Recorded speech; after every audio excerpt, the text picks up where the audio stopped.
Bonjour, bienvenue sur le plateau de notre Face à Face sur ACI TV. Aujourd'hui, notre invité est Yann Brossat.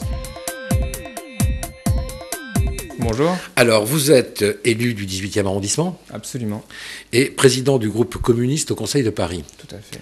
Vous participez à la campagne de Jean-Luc Mélenchon. Vous avez un rôle particulier. Je suis membre de l'équipe de campagne et je fais partie de ceux qui avez animent cette voilà, campagne. Vous avez un statut particulier, un champ d'études. Oui, je suis en charge des questions de sécurité auprès de Jean-Luc Mélenchon. Voilà, la sécurité, est-ce que ça va bien avec la gauche ?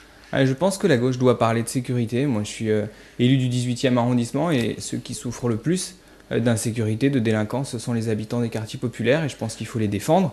D'autant que Nicolas Sarkozy avait mené toute la dernière campagne présidentielle en disant qu'il allait résoudre ces problèmes.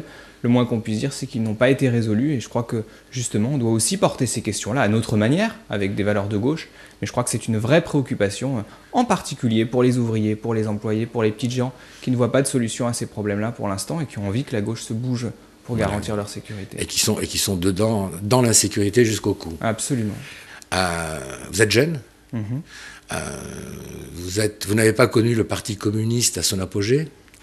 Vous savez, moi j'ai adhéré au Parti communiste, j'avais 17 ans. C'était donc il y a 14 ans, c'était maintenant il y a un certain temps. J'ai passé presque la moitié de ma vie au Parti communiste et c'est vrai que j'ai adhéré au Parti communiste dans une période difficile. Pas dans une période où notre influence grandissait. Et en même temps, moi j'ai adhéré au Parti communiste pour une raison toute simple. C'est que j'étais révolté par l'état de la société, par les injustices sociales, et que j'avais envie d'être utile.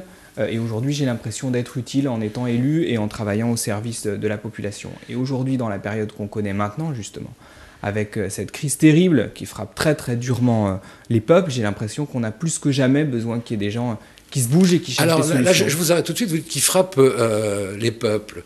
Qui frappe certains peuples. Tous n'en sont pas atteints, comme disait La Fontaine. C'est vrai. Et il y a une chose qui m'étonne. Je n'entends jamais le Parti communiste réagir sur un élément de langage, c'est-à-dire sur la langue de bois, pour parler franchement. On nous dit, voilà, le mur de Berlin est tombé à 89, le communisme est mort.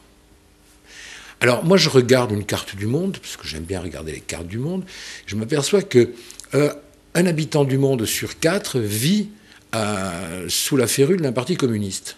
Je trouve que pour un mort, c'est pas mal. C'est vrai. En même temps, ma référence aujourd'hui comme communiste, c'est pas les régimes qui aujourd'hui se réclament du communisme. Je pense pas qu'aujourd'hui la Chine soit un pays qui, en tout cas pour moi, soit un modèle. Voilà, moi je... Là, vous parlez des droits de l'homme. Exactement, bon. Je pense aux droits de l'homme et aussi à la justice sociale, parce que les inégalités sociales explosent en Chine aujourd'hui, même si on a un niveau... Si vous le regardez sur 50 ans, elles n'explosent pas. C'est vrai.